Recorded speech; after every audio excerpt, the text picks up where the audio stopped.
طيب بسم الله الرحمن الرحيم اللهم صل وسلم وبارك على سيدنا محمد وآله وصحبه أجمعين وبعد.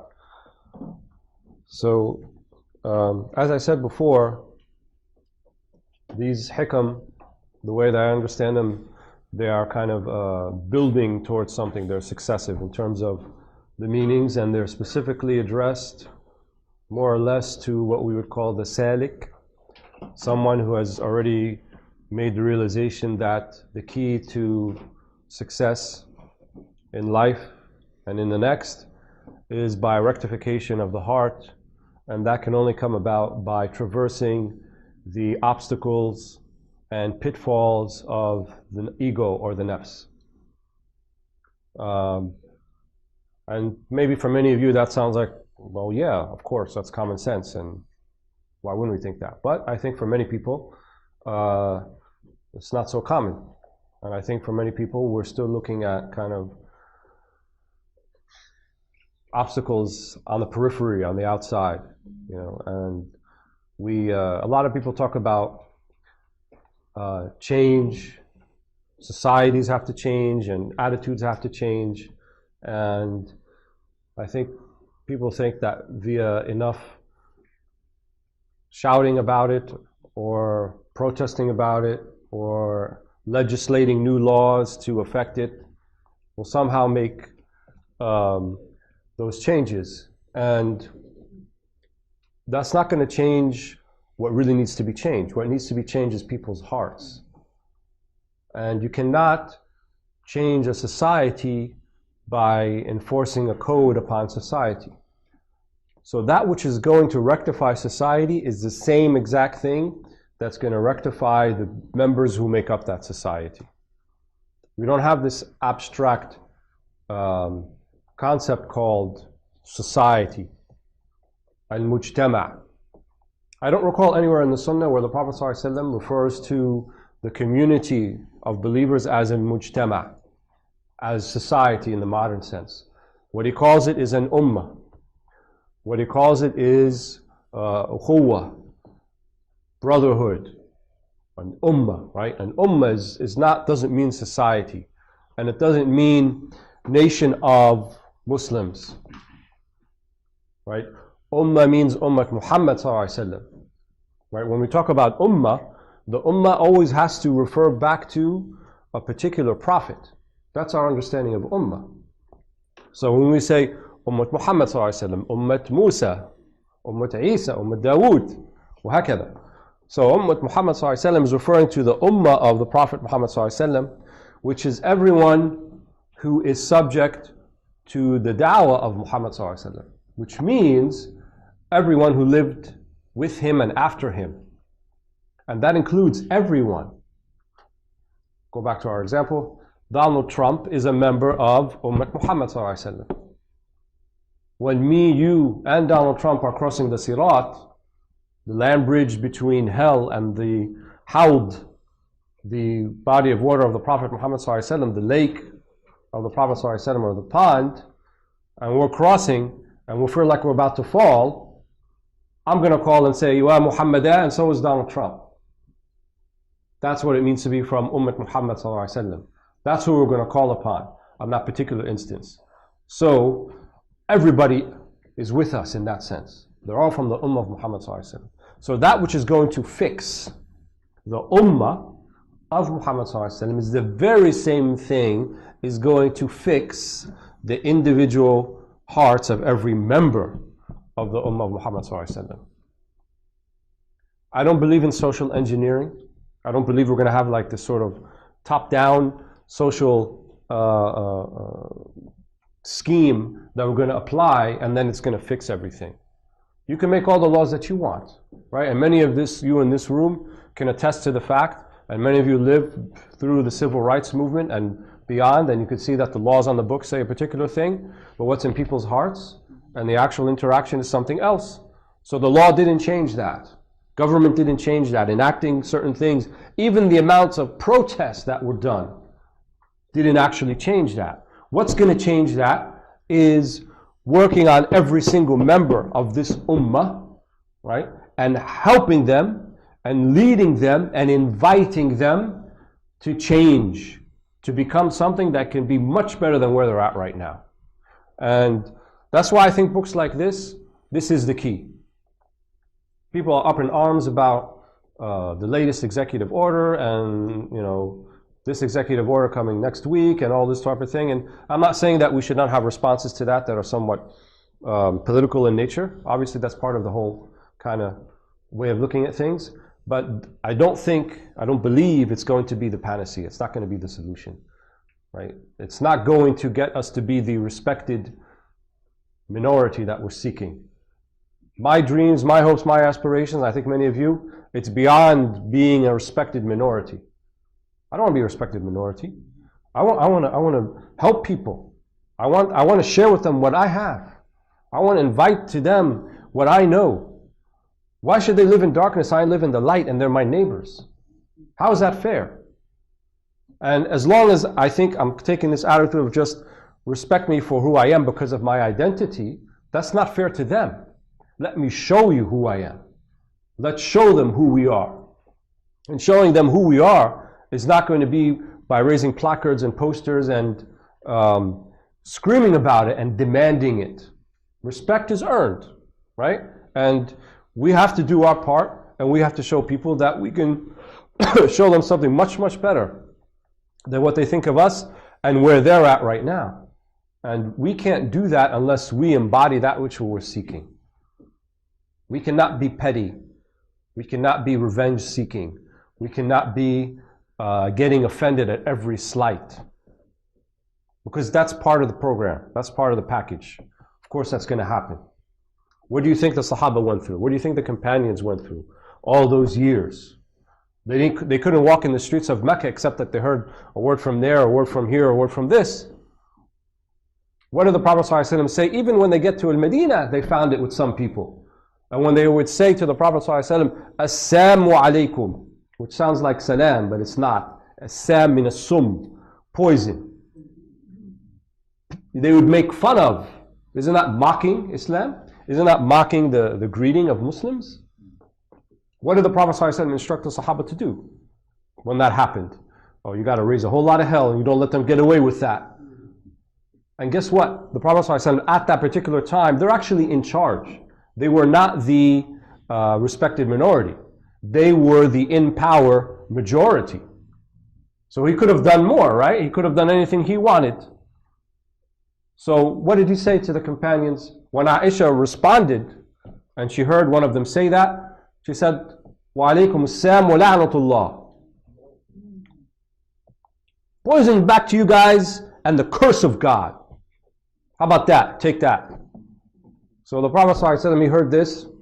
He said, Ya Aisha, yakfiki, we said, wa alaykum. Just say wa alaykum. Just say same to you. Don't go beyond that, right? Don't go beyond bounds. Even though, if we wanted to do something to them, we could have. But he instructed her and said, don't do that. That's not what we're here. Right? إِنَّمَا لَمْ أُبْعَثْ لَعَانًا وَلَا فَحَّاشًا وَلَا سَخَّابًا فِي الْأَسْوَاقِ. I was not sent as a cursor, someone who curses people and who defames people. That's not why I was sent. I was sent as رَحْمَةً لِلْعَالَمِينَ. I was sent as a mercy to the worlds. To the degree that a few years later, the Prophet ﷺ marries the daughter of the chief of those tribes, of the Jewish tribes that were saying these things to the Prophet ﷺ. Safiya bint Huyay, radiyallahu anha. She was the daughter of them. Not just the daughter of any of them. She was the daughter of the head person, of the chief. And even then, right, because people are people. Remember we talked about Abu Dharr al-Ghifari and Sayyidina Bilal. Even the wives of the Prophet ﷺ, as is normal, were jealous. So they would say, oh, she's the Jewish wife, even though she accepted Islam. So she complained to the Prophet ﷺ. Prophet ﷺ could have went to his wife and said, don't any one of you dare say anything to her again, otherwise I might divorce you, or I might do this, or I might do that. He didn't do that. He said, Ya Sufayya, if they say this to you, just tell them, what do you think of a person whose uncle is Moses and whose husband is Muhammad ﷺ? Just tell them that. See how he deals with what you would think would be intolerable, difficult, impossible situation, but he greets it with what? Not with rocks, with light, with love. That's how he greeted it. And he understood even those people, the position of those who were in opposition. He didn't dismiss them. He didn't try to alienate them and completely disenfranchise them or make them irrelevant. Let's annihilate them completely. Why? Because they're mad'u. They are part of the invitation. Think about if you have a big invitation party at your house, and you try and invite all the people who are your neighbors, some of your relatives, and people coming from out of town, and certainly they don't all get along. But you have to manage all of that. So when you invite them over, you think, oh my God, my mother-in-law really doesn't like my third cousin. They just want to rip their hair out when they see each other. So what do you do when you have both of them in the same room when you're trying to manage the situation? Do you take one side over the other? Do you try to, if there's a fire that's ignited, do you add gasoline to the fire? Or do you try to extinguish it? Or do you try to reconcile it? Or you try to say good things? We have a principle in the deen that says الضرورات تبيح المحظورات ودفع الأخس بالخسيس, that necessities make certain things that were normally prohibited unprohibited. وَدَفْعَ الْأَخَسْ بِالْخَسِيسِ, and we repel things that are the most despicable with things that are less despicable. So one of the few times it is allowed, I wouldn't say encouraged, but merely allowed, by which to kind of play around with the truth a little bit, is when you're trying to reconcile between two people or two groups of people. What's called Islah al-Bayn. Why? Because having that relationship being spoilt and corrupted is worse in the eyes of God than lying about what someone thinks about you so that you can bring them together. Yeah, they're both not good. But the worst situation is that this relationship goes sour and it's spoiled and it's ruined, right? Because you couldn't get them together. They couldn't sit down and talk about their issues and try to reconcile them. So one of the best things that one could possibly work at is Islah al-Bayn, to try to fix relationships. Prophet ﷺ always tried to fix relationships. He would never give up. Always tried to bring people together. Yes, there are times when relationships have to be severed. Otherwise, we wouldn't have divorce. But even that one, it's still related as the most detestable thing that's allowed. The most detested thing is divorce, right? Because it's a severance of a relationship. And some relationships can't be severed. Between parents and children, for example, can never be severed. You're not allowed to sever that relationship. And the Prophet ﷺ, he said that, you want to find this deen right, then تصل من قطعك. Then you have to make the link between even those who've tried to break the link with you. So it's not enough to say, well, they don't want to talk to me, so I'm not talking to them. They don't want to talk to me, I will still ask about them. I will still try to re-engage as much as possible. They don't want to, that's up to them. But at least from my part, from my end, I did what I had to do. Rather than kind of letting it even encourage people to break relationships. How could you be friends with them? How could you be friends with this person? Did you know what they said? Oh, do you know what they said about you? That's how people talk today, right? That's what people put on their Facebook all day. All day they're like reposting all this stuff like, oh, look what they said, look what they did here. Oh my God, did you see this thing? And the lisan al-hal, right? The tongue of the situation, not of the actual thing they're saying, is, I want you to completely dismiss and think the worst of this person or this group of people. That's what we call lisan al-hal. Even though it doesn't say that, but that's the meaning behind it. That's what they want you to get at. And, the deen doesn't tell you to do that. The deen tells you to have husn al-dhan, have a good opinion of people. If you find you can put someone in a good situation, good opinion about what you think of them, then do so. Don't hesitate to do that. And tajassus and su' al-dhan, right? Spying on people, having a bad opinion of people, these are all things prohibited by the deen. Why? Because it severs relationships. And the whole idea is that you want to build relationships, you want to maintain them, you want to nurture them, you want them to prosper and flourish and flower. And that can't happen when you're always thinking the worst about people.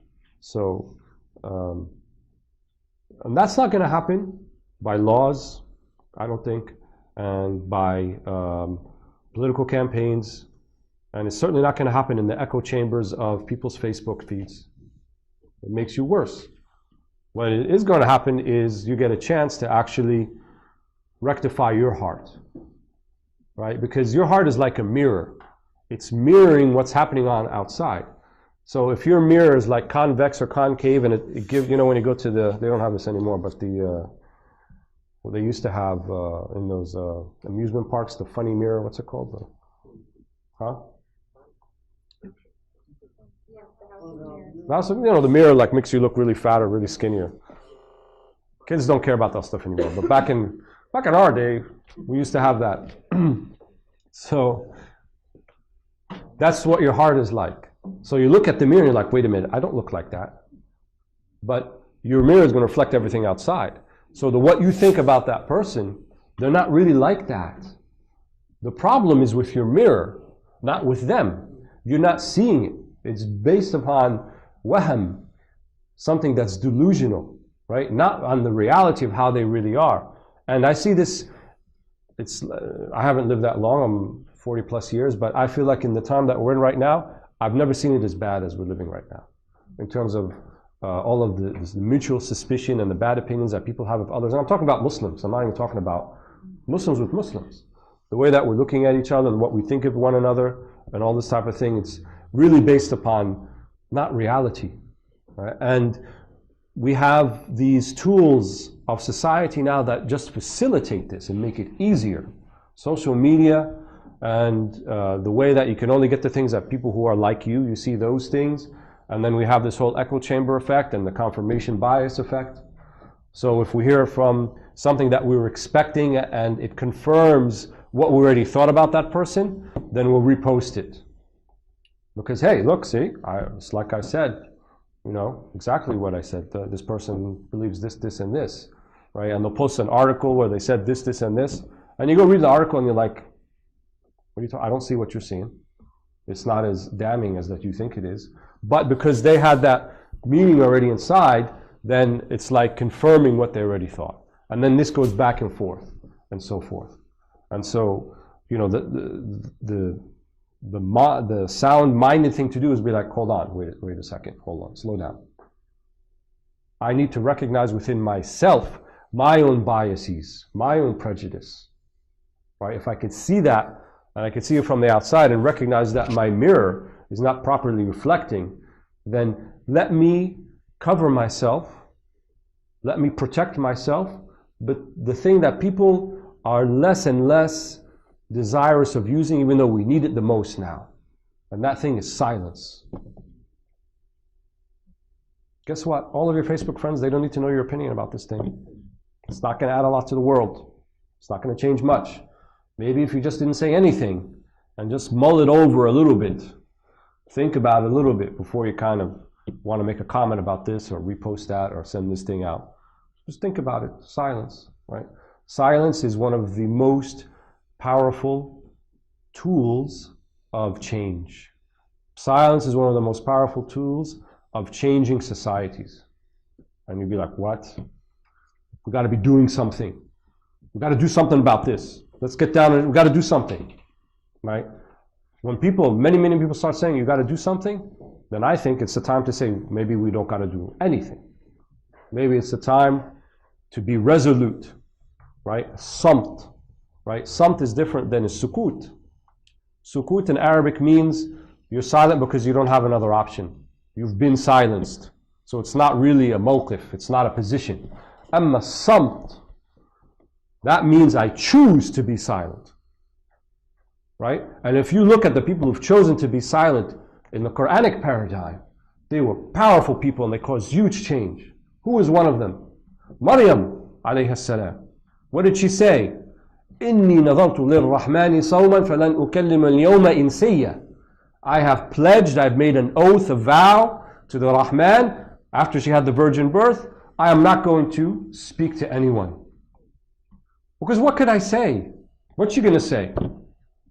You know, this angel came in and he told me you're going to have a baby, and then he blew into my womb, and then miraculously the baby came out, and I was under the palm tree, and I shook, the dates came, and I ate them, and in an instant he was born. And then the palm tree gave these dates, and we're in the winter, or it's not even in season, and it came down, and no one's going to believe it. Right? So she said, إني نذرت للرحمن صوما فلن أكلم اليوم إنسيا فأتت به قومها تحمله. But she had a baby. She couldn't just stay in the room in the temple that had been dedicated for the service of Allah subhanahu wa ta'ala. People would notice, what is this? فأتت بها قومها تحمله. She brought her baby to her people. They said, what? لقد جئت شيئا فريا. You've come with something. What? How are we going to understand this? And you might even be a little bit understanding. What would you think when you see, even though you know that she has no contact with men, that she's been living in dedicated to worship in the temple, because her mother thought she was going to have a boy. And usually what they want to do with one of the children is dedicate to the worship of God. But it turned out to be a girl. But she had made that promise to herself and to Allah. So she said, even though it's a girl, and there were no other women worshipping like her and dedicated solely to the service of Allah in that temple, nevertheless, Maryam was one of them, the only one. And so, when was the opportunity? How could it have happened? So she went to them, and they saw, لَقَدْ جِئْتِ شَيْئًا فَرِيًّا مَا كَانَ أَبُوكِ امْرَأَ سَوْءٍ وَمَا كَانَتْ أُمُّكِ بَغِيًّا. Right? Your father was not an evil man, nor is your mother a prostitute. Where would you get this from? How would you learn this? But she said, إِنِّي نَذَرْتُ لِلرَّحْمَنِ صَوْمًا. I have made a pledge of silence. And Quran is called Sawm, the same word that we use for fasting. So it was a choice. It was a choice. فَأَشَارَتْ إِلَيْهِ. Then she pointed to the baby in the cradle, baby Jesus. فَأَشَارَتْ إِلَيْهِ. Then what happened? He spoke. He spoke. And what did he say? What were the first words out of his mouth? Inni Abdullah. I am the slave of Allah, the slave of God. And he spoke. So her silence and her vow of silence, her samt, was powerful. And Allah made it even more powerful by bringing about something unexpected. And he spoke. So sometimes we can use this as an example, as like a parable, that being sound, being resolute, refusing to engage in the pettiness that people are trying to coax us into. As Muslims, we are some of the most easily provoked people. I don't know why. We're so easily provoked. Anything will like get us like all excited and off teeter and like seeking revenge and seeking this and that. Let's take things slowly. Let's take like a collective possession of samt and sawm and fasting and contemplation. Not weakness. The modern world tells you that if you don't do something, that means that you're going to show them that you're weak. Right? If you pardon them, if you're nice to them, then they're going to think you're weak. Only a weak person thinks that. Right? Only a weak person thinks like I have to be kind of giving them lefts and rights and uppercuts and things like this, or otherwise, I'm going to be weak. What did Ali do in the Thriller in Manila? What did he do for or was it the one in Africa with Ken Norton? With Foreman. What did he do for 10 rounds? Rope-a-dope, right? He didn't do anything. People are like, oh my God, he's losing the fight. He doesn't know what to do. He's not even throwing punches. He's not doing anything. Allah yarhamu, rahimahullah. But he taught us what? Well, sometimes he knows what he's doing, right? He's saving his energy. He knows what he has to do to win this fight. And he did exactly the thing against a more stronger, powerful, a bigger opponent. He knew what he had to do. And he did it, executed it perfectly. Perfectly. Right now, we're the smaller opponent. We're not in the position of, taking George Foreman and putting him on the ropes and giving uppercuts and refs and lights and, doing what we want. No, we're Ali in this particular scenario. So maybe we have to do a little bit of dodging. Maybe we have to put our gloves up and take a little bit of it. Right? Maybe we have to be a little bit patient, a little bit resolute, and wait for when Allah subhanahu wa ta'ala opens the door and the opportunity for us? Allah A'lam. But I think, in times of fitna, the Prophet ﷺ, he told us that the one who is sitting is better than the one who is standing, and the one who is laying down is better than the one who is sitting. And that's a metaphor. That taking a position of samt, of sawm, of refrain, right? And not just jumping into the melee, not just jumping into the thing and saying, well, let's shake it up, see what's going to happen. Because as Muslims, we've been doing that for the past 30, 40, 50 years, and it's brought nothing for us but disaster. It has brought disaster. Look at the Muslim Arab world right now, it's a complete shambles, because people thought they can just jump in and shake it up. And it doesn't work. It's been proven over and over again it doesn't work. That, every human being is important, every human being represents a human soul, and that human soul has a human heart, and they are all lock boxes that have a key that can open them. Now, we shouldn't dismiss anybody and make kind of all of these adversaries all over the place, and we forget about our own selves. We forget about our own hearts. So anyway, back to the Hikam. Oh, that took a long time. All right. So this third one, these Hikam also are, some of them have said that they're kind of operationalizing or actualizing Tawheed. So don't think they're just like kind of sort of this spiritual psychology that's kind of just based upon a knowledge of the inclinations and the passions of the human heart. While that may be definitely a part of it, but the most important aspect of it is that it's a recognition, an affirmation of reality as it is. And the reality is that Allah subhanahu wa ta'ala brought us all into existence when we never existed before, and He is the one who is maintaining our existence. And if He didn't maintain our existence, we all wouldn't be here. So it's not like He just threw us in the ring and then said, Assalamu alaikum, and left. No, every single instant of your life, it's Allah making a choice. It's Allah choosing for you to stay here. And once He removes that and says, I don't want you to be here anymore, you will no longer be. So every second that you continue to live, it means Allah is choosing this for you. So that's significant. And it's not you choosing for yourself. It's Allah choosing that for you.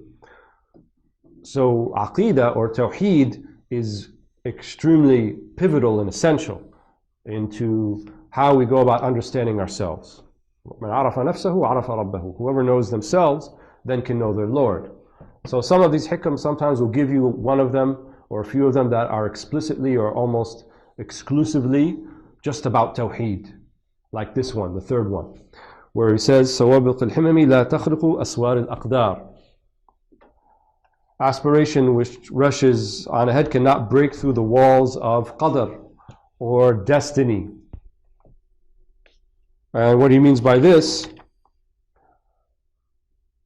is that everything happens by Allah's will. Everything happens by Allah's choice. Everything happens because Allah knows it and makes it happen. Nothing that happens in all of the universe, or whatever happened in all of the universe, is going to go anywhere or any direction or in any small amount against that. Not possible. Impossible. So, what it's telling you is your himmah, your aspiration, and you're like, well, I want to be this and I want to do that, and I want to be doing this. Keep in mind that it's not going to pierce. It's using metaphorical language, imaginary language. It's not going to pierce the walls of destiny. In other words, what Allah has willed for you, He knows what's going to happen for you. Because Allah subhanahu wa ta'ala is not human in that sense. Don't think that Allah is coming to learn things. He learned something new about you today. No, His knowledge is not renewable. Ours is, we come to learn things, we forget things, we may relearn them, that's us. But Allah subhanahu wa ta'ala doesn't forget anything, and He doesn't come to learn things. His knowledge now is as it was always and will always be. All of Allah's attributes are like that. Every single one of them. His knowledge, His will, His power, they will always be now as they always were and as they always will be in the future. So for Allah subhanahu wa ta'ala, there is no such thing as time. Time is irrelevant. So you can't imagine how that is. So like if I take this book and I say, here is the beginning of time, here is the middle, here is where it's all going to end. We don't know that timeline. But for Allah subhanahu wa ta'ala, it's all the same. Whether we put our finger here or put it here or put it here, it's all exactly the same. And so what's going to happen to you? You're like a little blip. You're like this thing over here, nothing. In terms of that whole overall timeline, that scheme. So whatever desire, aspiration, or passion you have, keep in mind that it's just merely fulfilling Allah's overall plan for you. And this has manifestations, practical manifestations, many things. And there's a whole section on dua that comes about the 5th or 6th of these hikam. But your dua, your supplication, asking Allah for things is not so much about changing Allah's mind. You can't do that. Remember, Allah is unaffected by us. There's nothing you can do to affect Allah. Not possible. Do you think He needs your iman? That it increases Him? Or if you are fall into kufr, that decreases Him? Abadan. It's nothing. Do you think Allah would be decreased if there was nothing of this at all? If He never chose to create the universe? No. The hadith in Ibn Majah of the Prophet ﷺ, كَانَ اللَّهُ وَلَا شَيْءَ غَيْرُهُ. There was Allah and there was nothing else. Ibn Ata secondary completes that hadith with a meaning that's built upon it in a later hikmah, where he says, كَانَ اللَّهُ وَلَا شَيْءَ مَعَهُ وَلَا شَيْءَ غَيْرُهُ وَهُوَ الْآنَ عَلَى مَا عَلَيْهِ كَانَ. And He is now as He was before. So one of the things about Allah subhanahu wa ta'ala is that He's immutable, He's unchangeable. That's what differentiates, one of the things that differentiates Him from us. He can't change. He is not affected by things. So whatever we choose to do, don't think that it's a relationship of you affecting Allah subhanahu wa ta'ala. So our supplication, our dua has other reasons for it, other means. And we understand it in other ways. So when I start asking Allah for a particular thing, what does that mean? It means it's a sign Allah wants to give it to you, because in His overall plan, that thing you're asking for that's on your tongue is something that you are destined to have. Otherwise, you wouldn't be asking for it. See how it's understood? Not that I'm going to make this dua and change Allah's mind about this thing. No, you don't change His mind. But if it's on your tongue, if it's there, or if that meaning is in your heart and you want it, that's a sign Allah wants to give it to you. He may give it to you in this life, or He may give it to you in the next life. But know for certainty, it's going to be yours. It's coming. So, your himma, in as much as that you want and desire things, keep in mind it's not going to change the walls of destiny. It's not going to pierce the walls of destiny. So anything that we do in this life, always keep in mind that it's subject to the will and the power and the knowledge of Allah subhanahu wa ta'ala. Can't go outside of that. And so our reliance then should be not so much on what we do, but on rather our relationship, our understanding of the divine of Allah subhanahu wa ta'ala. That's the thing that's more powerful and will really change and affect you, rather than thinking you have implicit power in the things that you do. No change will happen unless Allah wants it to change. إِنَّ اللَّهَ لَا يُغَيِّرُ مَا بِقَوْمٍ حَتَّى يُغَيِّرُوا مَا بِأَنفُسِهِمْ. Allah does not change with what is with the people until they change that which was in themselves. So you want things to change? Then the thing that Allah has given you responsibility for, amana, is changing what's in here. We can't change certain things all by ourselves, but you can change what's in here, right? You may not have the power to impeach the president, but you do have the power to be nice to people. You do have the power to greet people with a kind greeting, to practice the sunnah in your best ability, to pray the 5 prayers a day. So these are the things you're going to be held responsible for. Allah will not hold you responsible for things it's not in your power to do. You will not be burdened by them. And the sins of others is one of those things we're not responsible for. وَلَا تَزِرُ وَازِرَةٌ وِزْرَ أُخْرَى. That's not our issue. So we'll move on to the 4th one.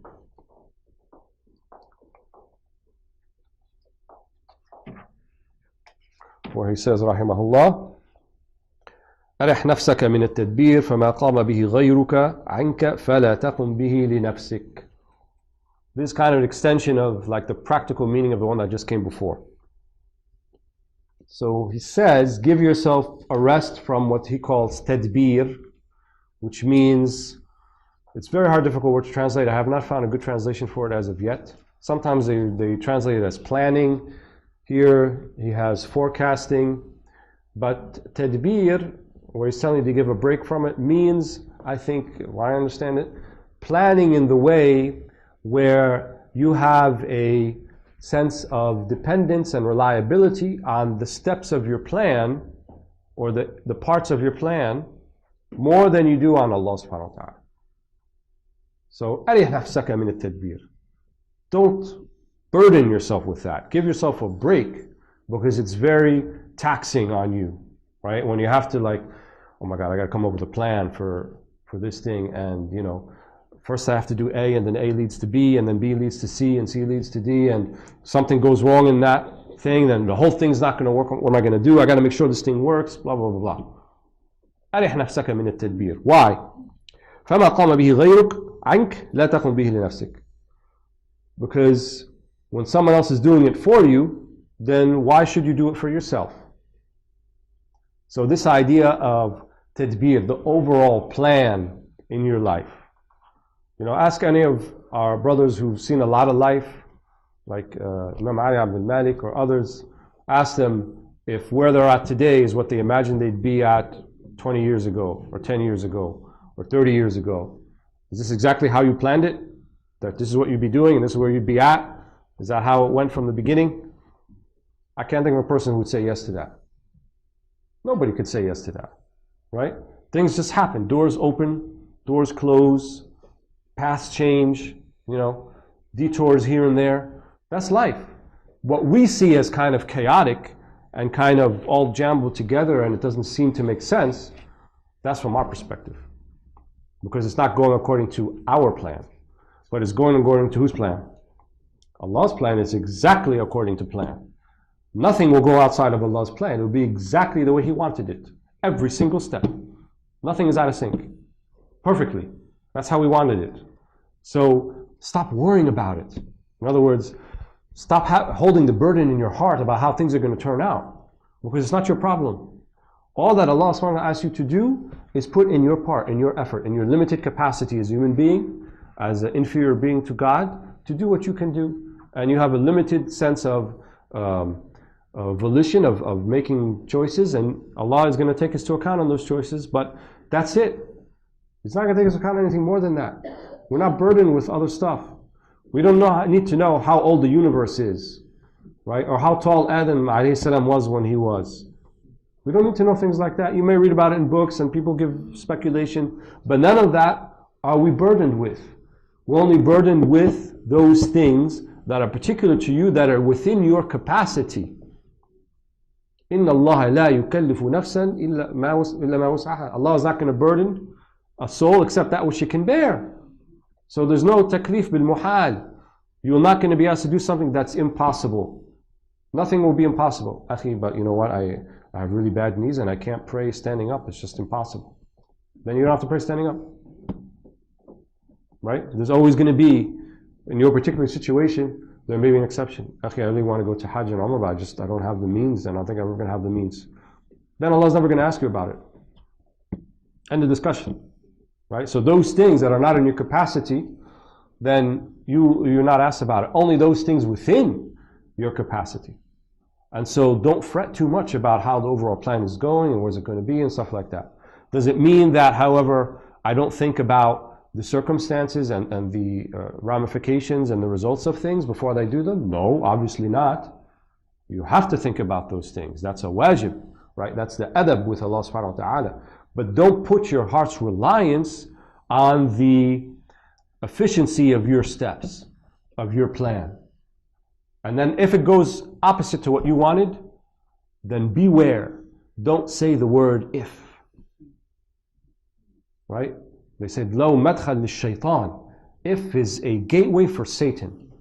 Why? Because you say, well, if I had done this, if I had only done that, if I was, better at this, if that person didn't do this, then, it would have been differently. If all those illegal voters didn't vote, then I would have won the popular vote. What? If. Don't say if. Once it's done and it's happened, right? There's nothing that you could have done that would have changed it.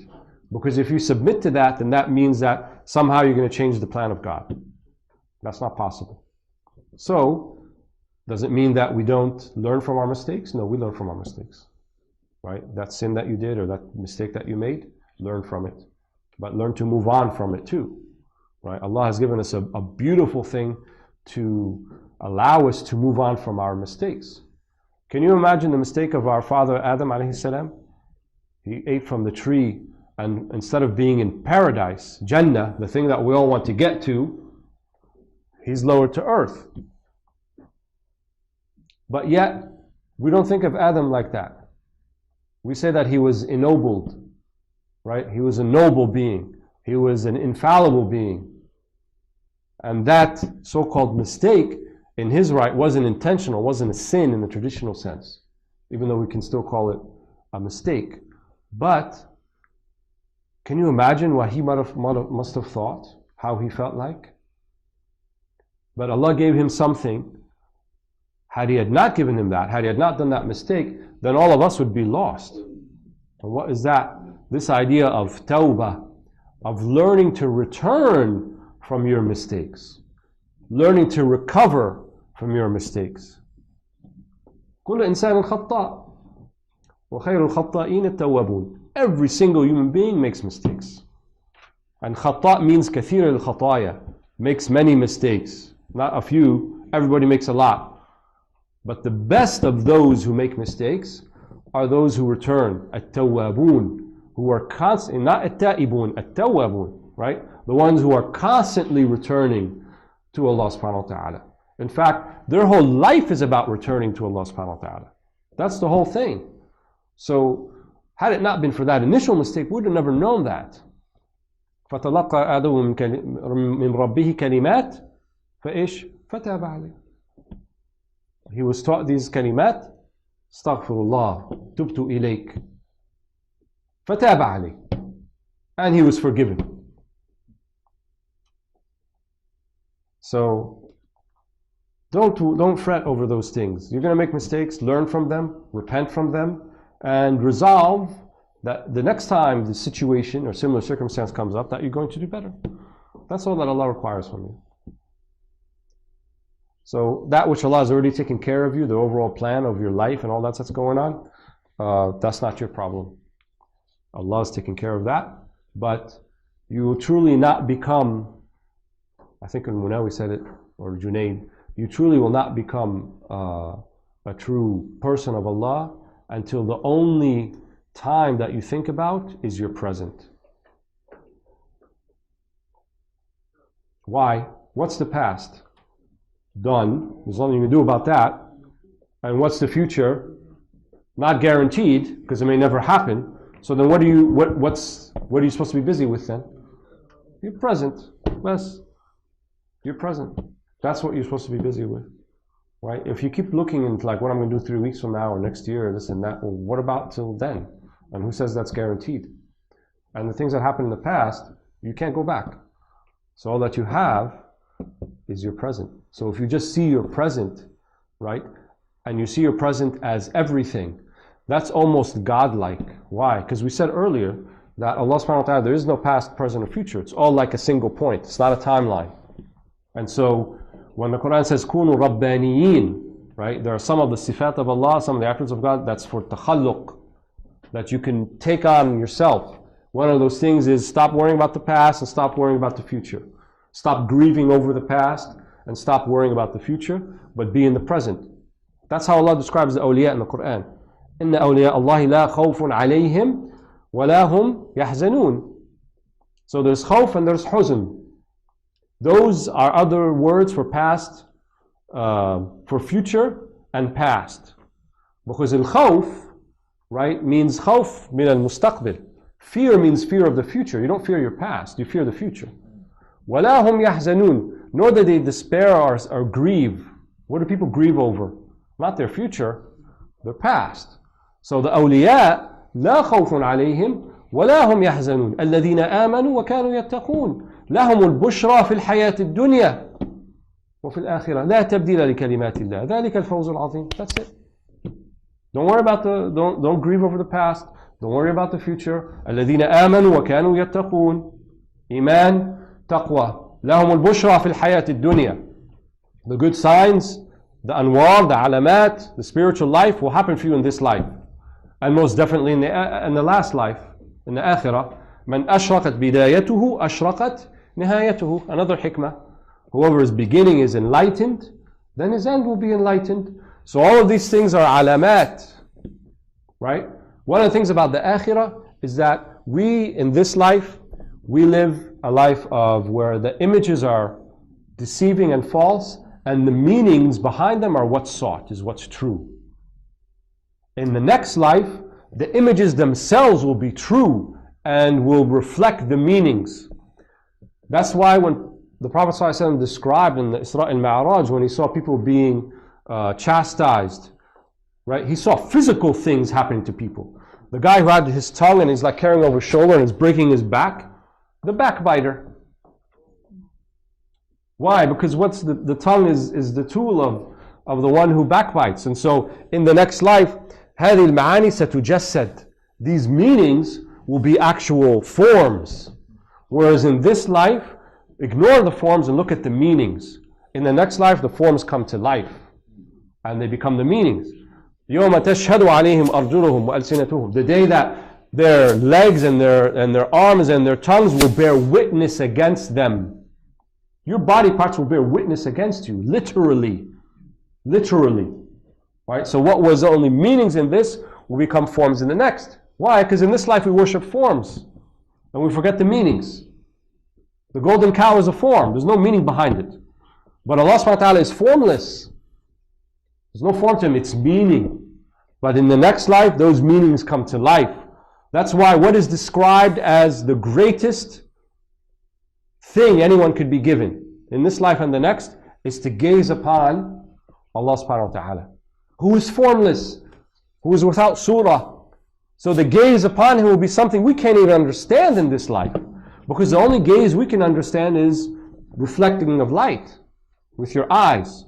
And our ulama said that's impossible. That's not going to happen because Allah is not going to change for the next life. He will be then as He is now. So what we're going to be gazing upon is something outside of our comprehension.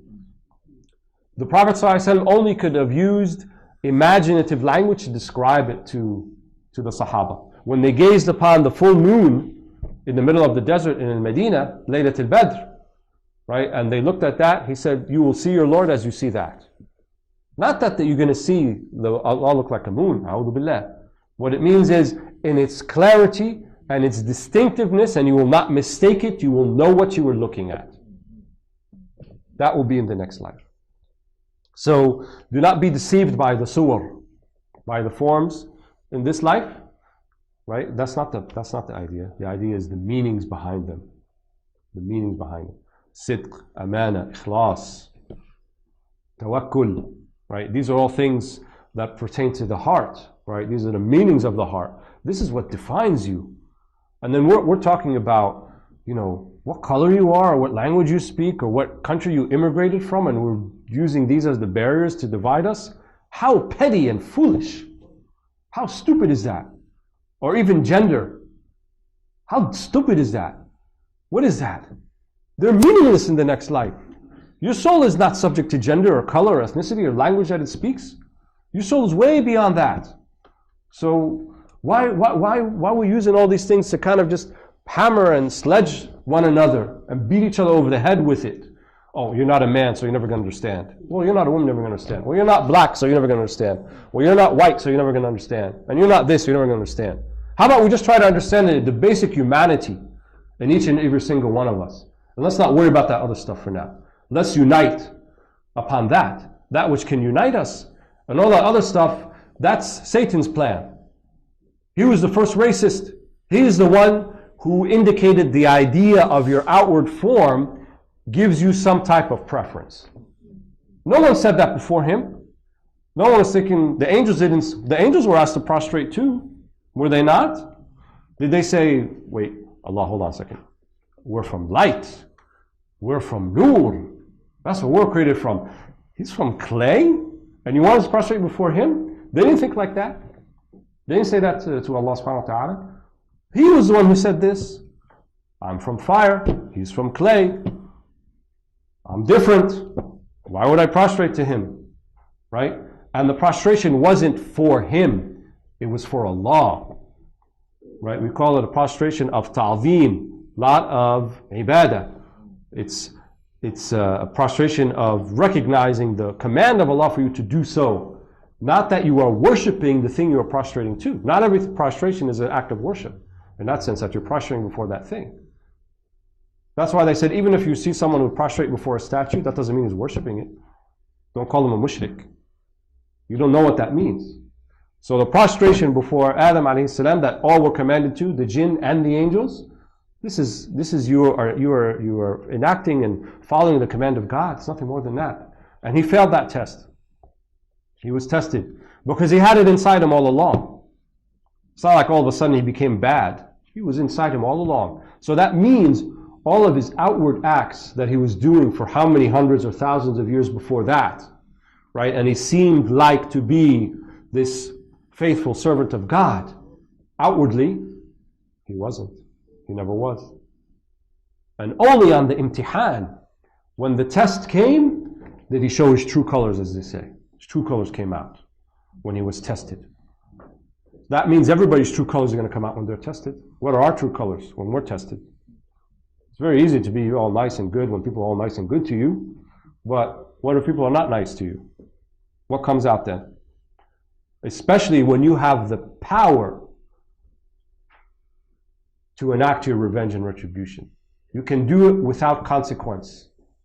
Think about that for a second. What if you could be what's inside your heart and you can do stuff to people and you can do it without consequence? What a test. What a test if that was in our hands. I would never want that for myself. Never. What a responsibility. What a test. But yet, people seek that. People want to be in that position. They want to get to that because they think that they're going to be these purveyors of justice and good. No, that's all different. That guy, he's a tyrant. When I'm in that position, it's going to be all different when I do it. Really? What do you think he said before he got there? What do you think he was saying? So, Allahu A'lam. I think we went over time. It's 3:30, so we'll stop here, inshallah, for Asr. Jazakumullah khair.